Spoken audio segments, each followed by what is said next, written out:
Good morning, and thank you for joining our Mobile Masters webinar, Don't Be a Pain in My Backend, Demystifying the aaS Trend in Enterprise Mobility. Your host today is Steve O'Brien, VP of Product Marketing for Antenna Software. Before we get started, just a few housekeeping items. All of your lines have been muted to eliminate background noise, but when we get to the question portion of the presentation, there are two ways that you can submit. There is a panel on the GoToWebinar side that you have there that will allow you to enter in questions there, which we'll answer.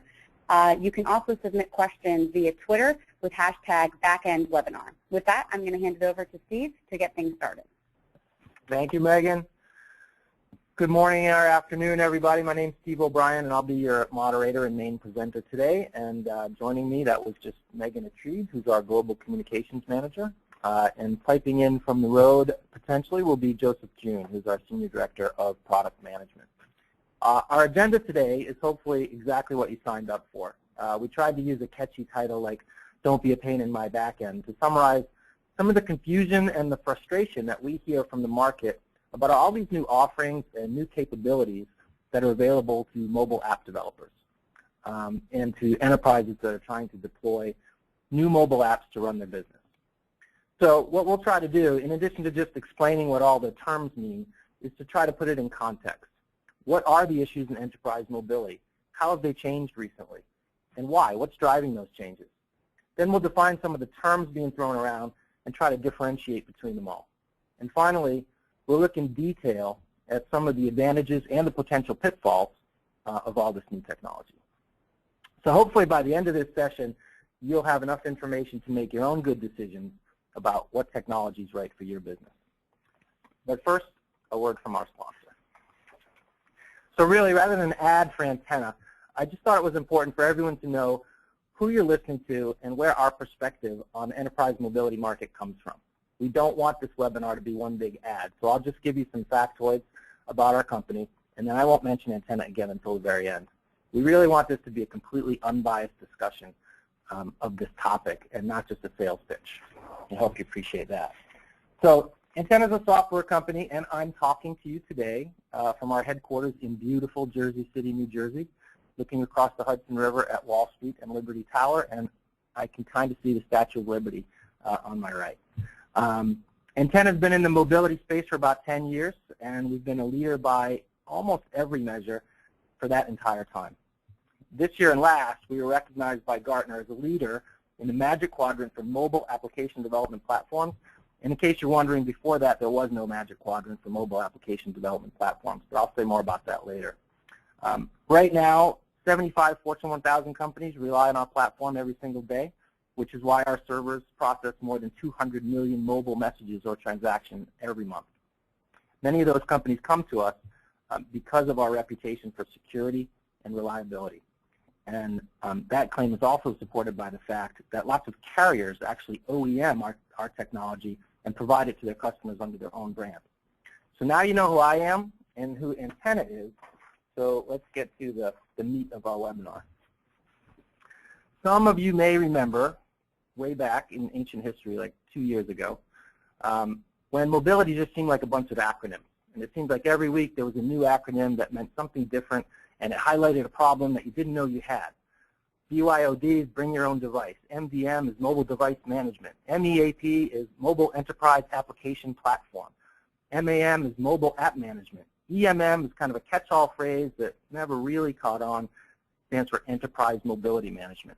And MADP, mobile application development platform, which Gartner began using in 2012 to replace MEAP, is another term that gets thrown around a lot. And these days, you know, BYOD isn't really a new trend to worry about. It's just kind of assumed.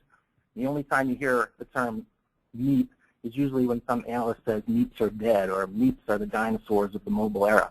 MAM and MDM seem to be fusing into one term that's getting a bit commoditized. Maybe that'll become the new EMM. And MADPs are still alive and well. But even Gartner's most recent Magic Quadrant warns the readers to, quote, avoid long-term commitments because they say that today's leaders can be tomorrow's laggards. But why did all these terms and the technologies come about in the first place? Well, There are real and perceived problems in building, running, and managing enterprise mobile deployments. Seems like the biggest problem, the one that got the most focus for a long time, was about platform support. Companies had BlackBerries, and employees started bringing iPhones to work, and then employees started bringing Androids to work, and then IT said maybe we should stabilize on Windows Mobile or Windows Phone or Windows 8 or whatever Microsoft comes up with next. So there were at least 4 platforms that everybody worried about, and everybody assumed there would be a 5th or maybe even a 6th at some point. And every platform had multiple versions. So multiply by 5, however many versions of each that you want to support, and you can understand why this guy has a headache. And then multiply all those concerns, not just by supporting the platforms, but by integrating them with your enterprise systems, with securing them, with managing all the devices and managing all the users, and it really gets complicated fast. And this is where the kind of the religious wars of HTML5 versus hybrid versus cross-platform native started to come into play. All those new client types were really just an attempt by developers to avoid the whole platform version support problem that you'd have if you built native apps for every single platform. So it's easy to understand why the alphabet soup of technologies came about to try to solve all these problems for enterprise IT. But we all know the reality now. You know, nobody really supports 5 platforms. Almost nobody supports 4 or even 3 platforms. Companies usually support a standard platform or iOS and Android for BYOD. And once they make that choice, then the answers around security and integration and management become a lot more obvious. There's still problems, but the answers become more obvious. And so, if those problems are kind of being addressed by current technologies, what are the current challenges in enterprise mobility? Well, we ask people who should know. And every year, we do a survey of about 1,000 professionals. Antenna Software does a survey of 1,000 professionals, and they're evenly split between business leaders and IT. And we ask lots of questions about their mobile experiences and their mobile plans. Of all the data that we gathered this year, I thought this one question was the most telling.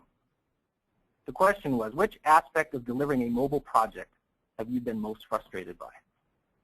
You can see the answers here. Obviously, responses weren't limited to one choice. You can see from the little column to the far right that at least 94% of the respondents had some kind of frustration with their mobile project. So that's bad right off the top. But it's the top 4 responses that we hear over and over again, and our survey just confirmed what we hear anecdotally all the time from customers and prospective customers. Cost and speed are closely related because time is money, right? So those aren't surprising.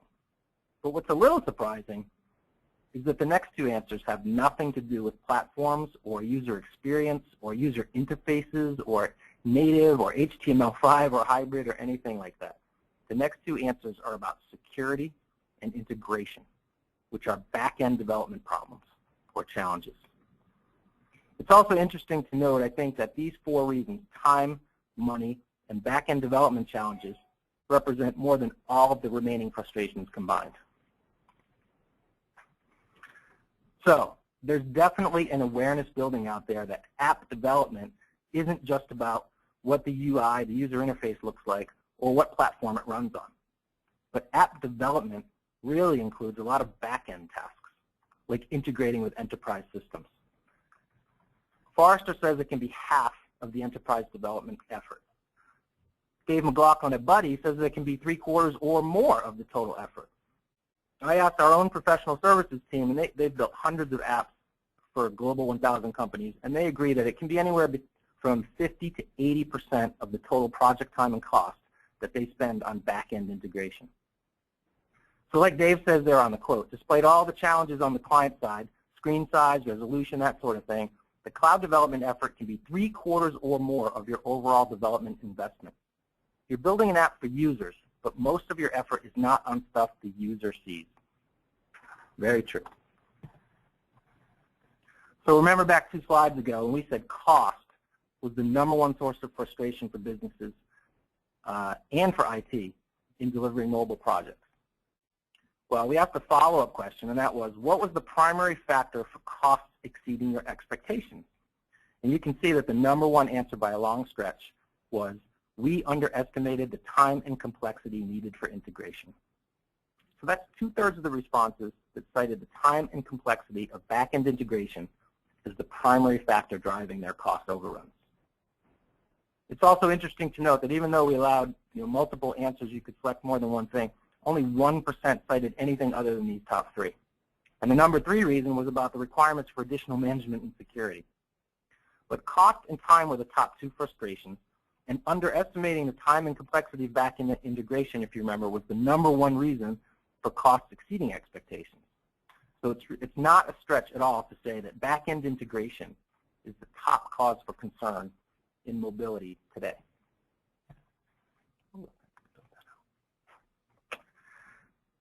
It's also not surprising to find that the leading analyst firms have noticed this trend as well. And I referenced the Gartner Magic Quadrant earlier, where they caution their clients against committing too heavily to any one platform or vendor. Well, Michael Facemeyer at Forrester published a report last year that could almost be used as a roadmap for companies that are looking to leverage these new back-end as a service technologies. And in that report, he warned that the old guard was in danger of being replaced by new actors. Specifically, he said, and the quote is up there, the existing notion of on-premises middleware being replaced with a new elastic platform to keep up with the new consumer-driven demands of the next wave. So, what are these new elastic platforms? What are these new consumer-driven demands of the next wave? Well, other than low cost, we can figure out what they are. We'll get into that very shortly. The good news here is that lots of these new offerings are available from a lot of companies, some of whom have been around for a while, and some of whom were founded just recently to address these new back-end challenges. So what's the bad news? Well, the bad news is that all these new technologies have produced kind of a new level of alphabet soup of acronyms that replace the ones that we've grown to know and love, the ones that we finally figured out what they meant. They're going to make us learn new terms like infrastructure as a service, mobile backend as a service, platform as a service. They employ a set of technologies that aren't necessarily new, but are modern and lightweight and well-suited to mobile apps where bandwidth is limited and connectivity can be sporadic or just unpredictable. They provide things like a REST API layer, which sounds like a bunch of buzzwords, but really means that the apps make a uniform and consistent representational state transfer request, that's REST, through a common application programming interface, that's API, that generate responses using JSON bundles, and that stands for JavaScript Object Notation. And all that alphabet soup of acronyms just really means that the network packets requested by mobile apps are different from the network packets generated by legacy enterprise systems. So earlier, I think I promised to describe all these as-a-service acronyms and explain the differences. So now is as good a time as any. So first, in all these descriptions, you hear a lot about the stack of computing solutions, the solution stack, the computing stack, but hardly anyone ever takes the time to think about what's in the stack. So here's a picture of the stack. If you think about a piece of software running on your desktop or your laptop, you've got the entire stack right there on your desk. But most of us don't just run standalone applications. We run applications like email or access the internet through a stack that includes back-end servers and storage, and we reach them over a network, probably through some middleware layer.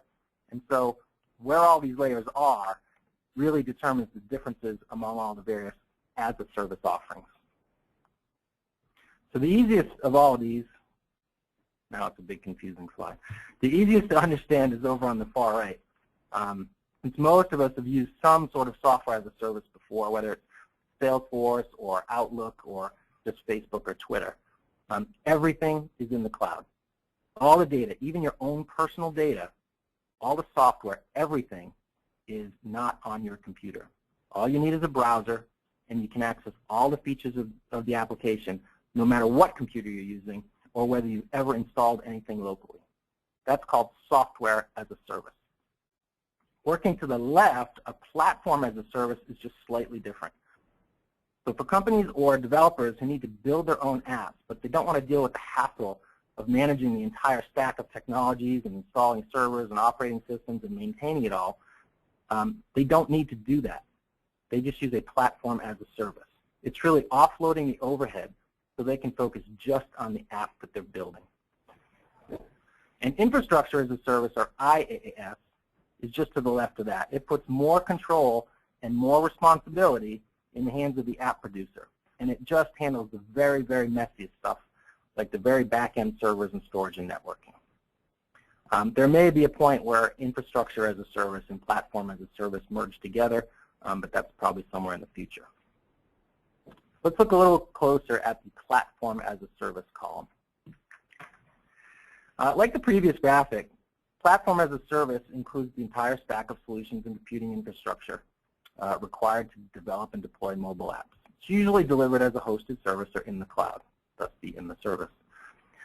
So aaS, as I sometimes refer to it, or you'll hear in the lingo, it includes everything except the apps and the data. But it does include typically app development tools, a runtime deployment vehicle, including a hosting environment, and some type of prepackaged or off-the-shelf services that developers use to speed the development process.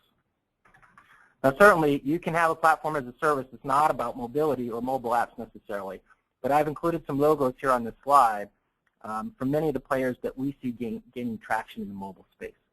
And they range from the large, well-established companies like IBM or Amazon Cloud Services to more recent and maybe less well-known players like Engine Yard or Feed Henry.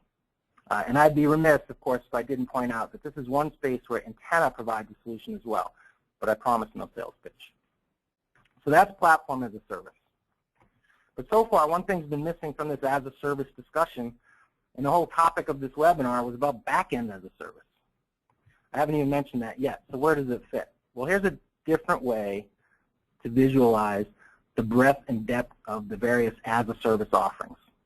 I extended it all the way to mobile middleware that some of you are more familiar with. For a more full explanation of this graphic, I would just refer you to the source, which is Michael Facemeyer's blog on the Forrester Research website. The URL is down there in the mouse type if you can read it, but it's pretty easy to find on the Forrester site. But somewhere in between platform as a service and mobile middleware is something called backend as a service. A backend as a service doesn't provide an environment or a platform or an infrastructure. It just provides a piece of backend functionality that a developer doesn't have to write on his or her own. So let's go back to the other picture and see where it would fit. So to try to put backend as a service in perspective of the same picture that we used before, with packaged software being on the left and everything is running on the customer's hardware and the customer configures everything, and software as a service is on the right, when nothing is run on the customer's hardware and the customer doesn't configure anything, then you could imagine a backend as a service being just one slice of functionality that is completely configured, hosted, and managed by someone else. By a slice of functionality, I mean a discrete function that's used and reused across lots of different apps. So enterprise authentication could be one, or geolocation, or push notifications, or CRM integration. These are individual pieces of functionality that lots of different apps need to access. So why should a developer write code to perform all those different functions when somebody else has already written that code? That's the whole idea behind a backend as a service, reusability. So a backend as a service provides those pieces of functionalities through APIs that we talked about. So all the developer needs to do is to know where to find the service and what the right format for the request is, and then he or she can issue a request and receive a pre-formatted response. Like if I send you my longitude and latitude, you could return my street address or my location on a map. And everything to provide that one piece of functionality is written, hosted, managed, and maintained by someone else, and just reused over and over again. So not to be redundant,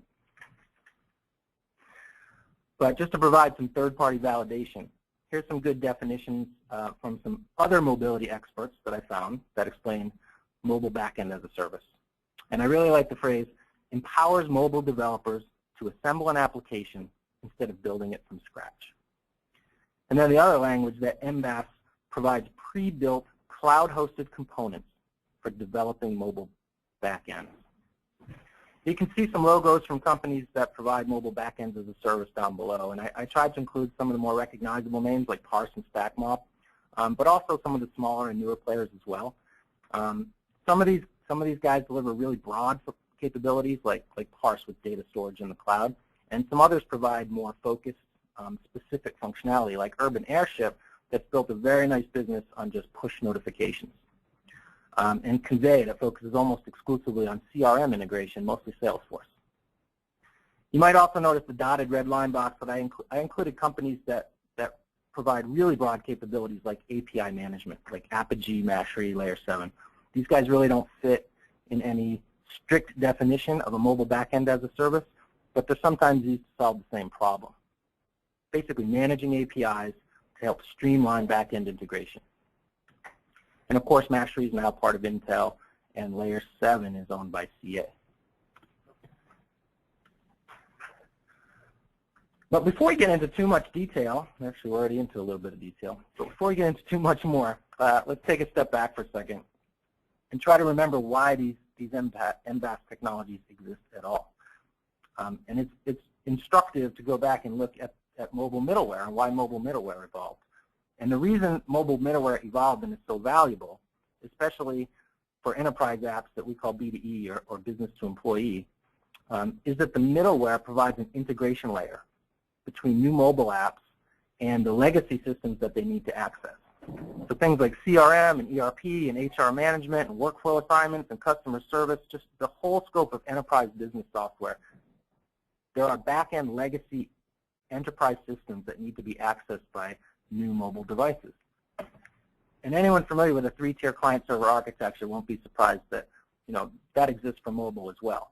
But in the mobile space, it's even more important to have that middle tier because these legacy enterprise systems tend to use communications protocols like SOAP or XML RPC, or things that are even older. And they use a lot more and different types. Most of these protocols are what we call chatty or verbose, or just heavy. And that means that along with the data they transmit comes a whole bunch of overhead like headers and footers and request response information. And that there can be dozens of these protocols even in the same company, the same enterprise. But mobile devices you got to remember, they treat bandwidth as more of a scarce commodity. And they've tended to standardize on lightweight protocols like REST and JSON bundles. Remember, for mobile devices, connectivity can be sporadic or unpredictable or just inconsistent. So it's a good idea to transfer the least amount of data possible for mobile apps. And that's what these lightweight protocols do. So the middleware tier is really useful for converting all the data from these legacy systems and protocols into common, modern, lightweight protocols. At the same time, the middleware provides a layer of security between the back-end enterprise systems and these new mobile devices. Hey, Steve, we have one question that's come in that I think would be good to do now. This is a clarifier. What does a mobile middleware solution provide differently from a traditional middleware solution? Well, we just addressed that on this. It's very similar. A mobile middleware solution provides exactly the same benefit that any three-tier client-server architecture provides. That is, it serves as a buffer between the client tier and the back-end server tier. And so, in the mobile space, the middleware provides security and mobile messaging. And mobile messaging is very different from traditional client-server messaging because, as we talked about a second ago, that the connectivity is sporadic and unpredictable. And so the mobile middleware provides that buffer between the clients and the servers and the level of security and the translation of the front-end protocols to the back-end enterprise protocols. Not sure if that was clear. Okay. Is that clear? The questioner can respond. All right. So when people talk about these services and they refer to them as things like the new mobile middleware, what they mean is that there's another way to provide this layer of security and this translation between back-end enterprise systems and mobile clients. So rather than installing new hardware and maintaining more software, it's possible to just access this functionality as a service. So just like a user would access software as a service, instead of installing something on his laptop or desktop, you can access this middleware layer as a service. And so what you end up with is kind of a new three-tier architecture. each tier can be very independent from the others. The applications tier, the services tier, and the integration tier, they don't need to all be developed by the same team or hosted in the same place or even by the same company. It's really a whole new world. And so what does this whole new world enable you to do? If you're just trying to build and manage mobile apps for your company, it enables you to do lots of different things. And more are becoming available every single day, I should point out. But here's some pretty common pieces of functionality that can be added to mobile apps through what we call Backend as a service or mobile Backend as a service. And I'll just talk about each of them very briefly. Context-driven features means taking advantage of all of the contextual data that's captured and reported by mobile devices. And this is the primary benefit of mobile devices and mobile apps, is there's a ton of contextual data available. What do I mean by that? Things like location-based data tells the backend where I am. You know, what customer site am I at? What store am I in? Things like my user ID tells the backend who I am. What's the next step in my workflow? What's my next assignment? Even things like the social graph or what other apps are installed on my device are contextual. And they can tell the backend, you know, who my friends are and what my interests are. Top middle there is push notifications. And those can be contextual or not, but they definitely drive usage for B2C apps. I know that it's football season. It started on Sunday because I got about 50 notifications from my SportsCenter app. But push notifications have a use beyond just B2C and driving engagement for B2C apps. They can be extremely useful for B2E apps like field service or distribution and sending alerts to employees. Cloud storage in the upper right, that's for apps that require storage off of the device, and that is almost every B2E app requires storage that's off the device. CRUD is the ability to create, read, update, and delete data that's in the cloud. And that's usually accomplished through some type of data store modeling. RESTful APIs we talked about earlier. They provide the simplified, unified messaging conversion translation between the front-end mobile devices and the back-end enterprise systems. User management decouples users from devices and provides deeper administrative functionality. And analytics, of course, provides for continuous monitoring and improvement of mobile apps. So those are just a few of the different types of functionality that can be added through a backend as a service. So there's lots of different mobile services that are available from different MBAS players, but what do the customers really want? Well, luckily in our survey of the business and IT professionals that I referenced earlier, we asked exactly that question. And the answer came back overwhelmingly in favor of data integration. You can see the data in the chart there. The #1 request by far. So it all kind of ties together. That time and cost were the most frequent frustrations that people cited when deploying mobile projects. That integration with back-end systems was the #1 cause of cost and time to market overruns. And so therefore, the service that most people would value is data integration service. It would really solve the biggest problem in mobility today.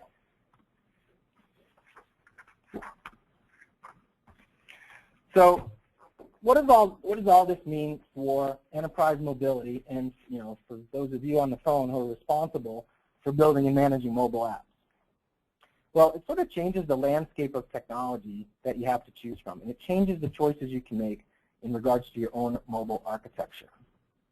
So instead of just thinking about what kind of apps are we going to build and what tools are we going to use to build it, mobile architects now can separate client-side development, server-side development, messaging platforms, and management capabilities. Let's just go through those briefly.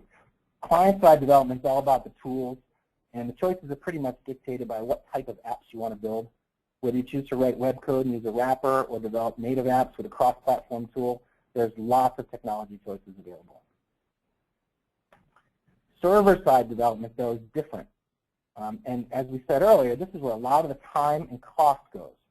And there are now a whole host of new services available to choose from that can help accelerate the development and the deployment process. So this is where all the MBAS and API management solutions can be really helpful in cutting costs and speeding the development process. Security and messaging is the ugly, nasty stuff that most people would rather ignore, but it's absolutely critical for B2E apps. For the millions of B2C apps in the App Store, maybe not so much. And monitoring and management, that includes everything from mobile device management to mobile app management and in-app analytics and even event tracking. And so if you build that all out, you see that the whole spectrum of available technology, there's a lot of overlap and there's some redundancy, but no matter how you put all the pieces together, they're all there to help you do two basic things, and that's to build and manage mobile apps. So you can assemble half dozen best-of-breed products, or you can work with a one-stop shopping vendor, but in the end, you're going to need all these pieces, and they all need to work together. So all these new offerings and newer ones coming available every single day, what's the real motivation?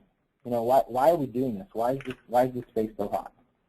At a very high level, it's all about building and deploying apps faster and building and deploying them more cost effectively, making them better than they would otherwise.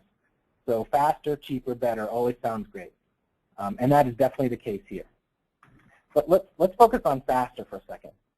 Aside from making the development process go faster on the client side through prepackaged services like authentication, geolocation, push notifications, and making the development process go faster on the server side through prepackaged services like integration or data optimization, and again, authentication. The real value in adopting a platform as a service approach is the ability to create new, reusable services instead of repeatedly building services as one-offs and doing it over and over again. So for example, if you're a company that had lots of hourly employees, or you just needed to record project hours for cost or accounting purposes, you might build a service that tracked hourly activity in your field service app. But if you built it as a reusable service, you could also call that service when you build your customer service app and your call center app and your retail point of sale system. The point being, you wouldn't continually keep building the same time tracking or management function every time you built a new app. You build it once and reuse it. A word about pricing.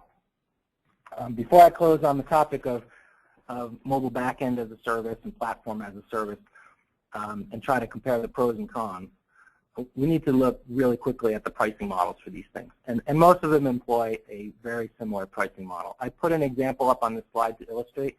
This is the real page of a real MBAS company website, but I removed their name because I don't want to misrepresent their product or their positioning. But it's very representative of almost every MBAS and platform as a service provider that you'll find. And there are typically three categories: free, cheap, and call us.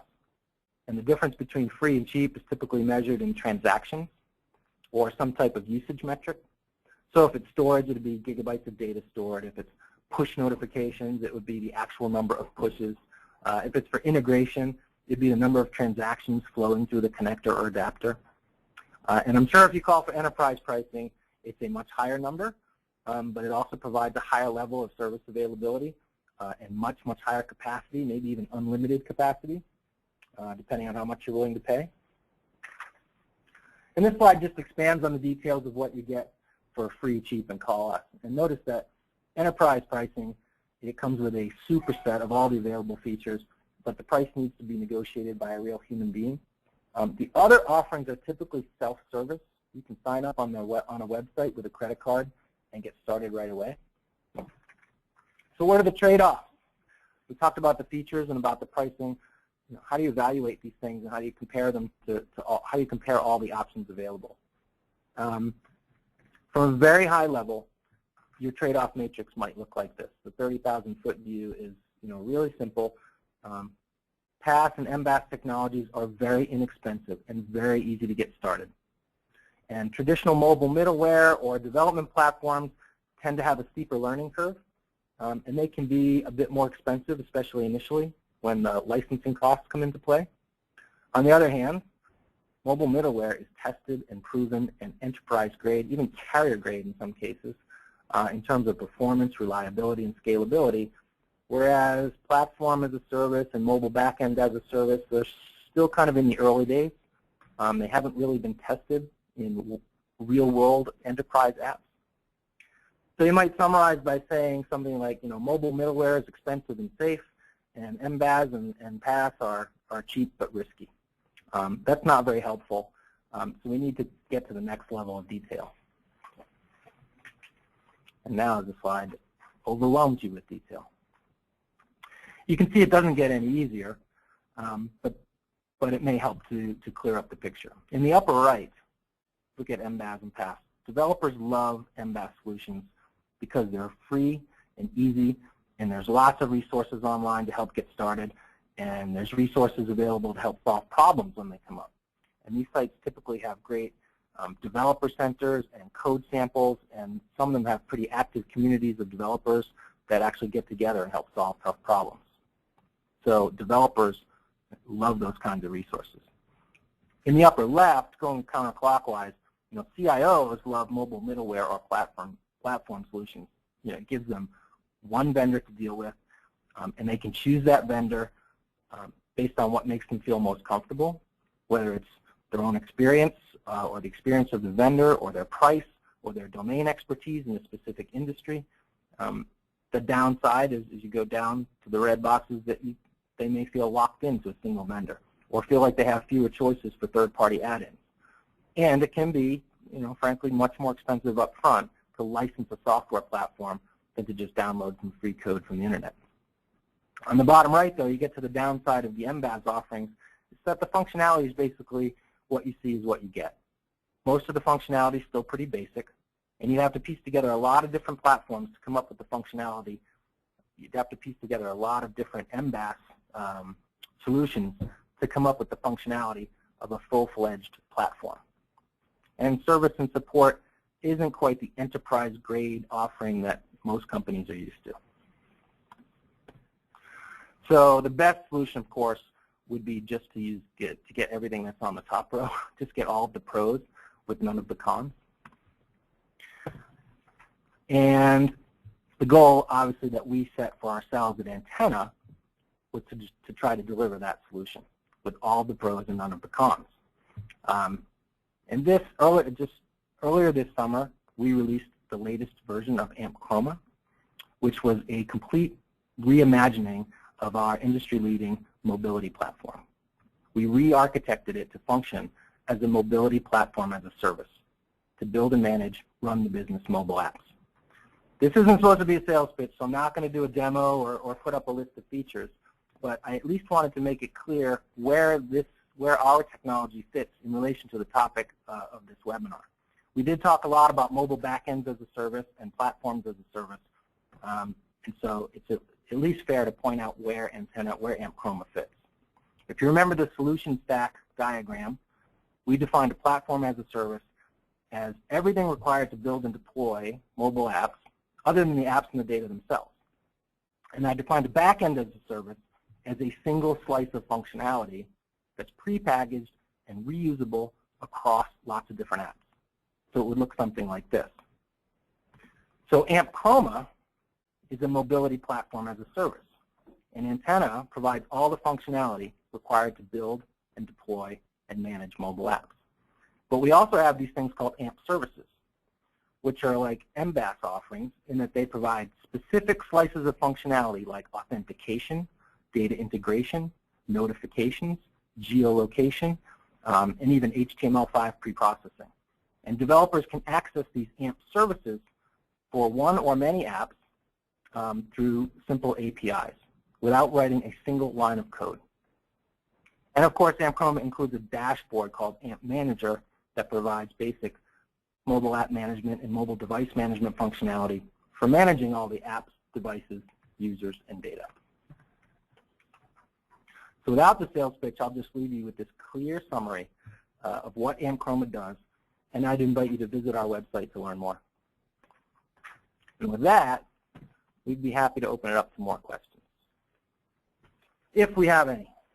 Of course we do.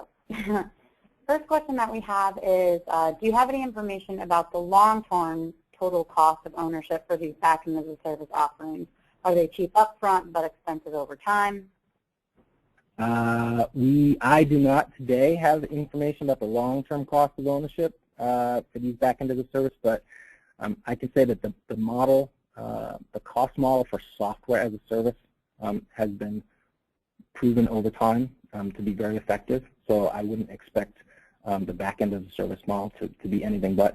I think the pricing model of most of these Backend as a service offerings assume that we'll get you hooked with free and easy up front, and hopefully you'll process lots and lots of transactions over time, so it'll get more expensive, and that's how they plan to make money. But if that were really the case, that means your app is really successful, and you're probably happy to pay those fees. Okay. Another question that we have is, could you give some examples of the Backend systems already supported today? Of the Backend systems already supported today, by whom? I would assume Antenna. Examples of Backend systems, there's literally hundreds. Backend systems could be a CRM system like a Siebel or Salesforce. It could be an HR system like Workday or PeopleSoft. It could be ERP systems, any SAP. Any system that's being used to run a business is what we refer to as a Backend system. Okay. If we're building a new mobile app and we need to use more than one Backend as a service, like Push and CRM, like you just mentioned, for example, how do we know that they'll work together? Do the vendors provide any type of interoperability certification? Unfortunately, not yet. There are vendors that provide more than one type of Backend as a service, like Antenna provides 5 different services. We definitely verify that they all work together. If the other vendors provide similarly multiple different functionality, and they all would be guaranteed to work together. But there's no cross-industry or cross-vendor certification that's occurred, so it's kind of, do your own testing in that case. Okay. One other one that we have is, where do you see the Firefox OS and the native HTML5 type of device? Cheap costs for the emerging market and enterprise IT. Jim, do you want to maybe take that question? Hey, folks, this is Jim Summers. I've been sitting in as well, listening. And yeah, interesting question. Yeah, I think every observation we've had and what we've seen from talking to our customers and partners with the Firefox devices is that they very much are down-market devices for emerging markets. Even Mozilla has gone on record saying as much, that they are essentially trying to replace feature phones, not necessarily smartphones. So, they're, in a sense, I think they've been using words like, democratizing the Internet and starting with, emerging markets. But they've also had the intent of having just very inexpensive phones for children and education and things like that. We don't really see a whole lot of demand for that, but we do support that if that's something you're interested in. Okay. Thanks, Jim. Mm-hmm. You used a lot of survey data that seemed interesting. Is there a report or more information with that data available? Yes, there is. It happens to be on our website. We also, the very last Mobile Masters webinar that we did, the topic was the results of that survey, and the replay of that webinar is available on our website as well. Okay, it's under the resources section. I will tweet that out. Thank you, Meg. After the question portion. Another question, how does this reduce the cost if you still have to integrate with the back-end legacy enterprise systems? Is that not where the cost lies, mobile to the legacy system? Yeah, that's exactly the cost that these backends as a service are trying to attack. The backend as a service, the whole idea of using a backend as a service is that the connector or adapter to the backend enterprise system would work out of the box, that it wouldn't require weeks or months of development or customization by your development team. So you just subscribe to this backend as a service, and they've already done that work. So the answer to the question is the way that it attacks that cost is that they've done the work for you. Okay. Speaking of cost, you mentioned pricing for MBAS offerings is free or cheap, but you didn't mention pricing for antenna and chroma. Is it free or cheap? It is very high value. We do have a free offering for small deployments. We will provide access to AMP Chroma at no charge, or for a limited time period at no charge. What was I going to say? Oh, but it is not quite the self-service model that you might find with other MBAS players. You can't come to our website and enter a credit card to get started. You still have to talk to a human being. But we do compete in this market, and so we do provide very attractive ways to get started, very, very cost effectively. And then pricing is, enterprise pricing as you grow your application. Okay. And last one is there a Gartner Magic Quadrant for MBAS? And if so, where can I get it? There is not one yet, but I would anticipate that that's probably in the planning process, but I can't speak for Gartner. Yeah, I mean, I think they've done a number of reports, but they're not evaluating vendors. And as we've talked about, there's so many vendors, and there's different classes of vendors. And I think they've done some research, if you're a Gartner subscriber, on classifying the different types of MBAS providers, because it's, as we've talked about today, it can be interpreted in different ways. So the research does exist. Yeah, so from Gordon Van Huysen, probably the top analyst kind of covering the space there. And then he wrote an interesting report about it back in February. Yeah, and also you mentioned earlier, certainly from Forrester, why am I blanking? Michael Facemeyer and Jeffrey Hammond have done a lot of work in this area too. That's all of the questions that we have for today. A lot of good questions. Nice job, everybody. Any types of follow-ups, Megan, that people can do? We did have a couple people who have asked, but I'll share it for everybody about whether the webinar will be available in a recorded or downloaded version, and the answer to that is yes. It will be available by tomorrow morning, so if you wanted to kind of re-go through the information or share it with a colleague, you will do that. Everybody will get that email probably tomorrow morning with the link where you can get that, the downloaded version of that report. Otherwise, if you have other questions, there's information here about where you can tweet us. You could also email us at info@antennasoftware.com with any other questions. And with that, I think we'll close it out. Thank you all for Thank you, everyone. Yep, and thank you, Steve, for doing a great job with this webinar. We'll talk to you all soon. Take care. Bye-bye.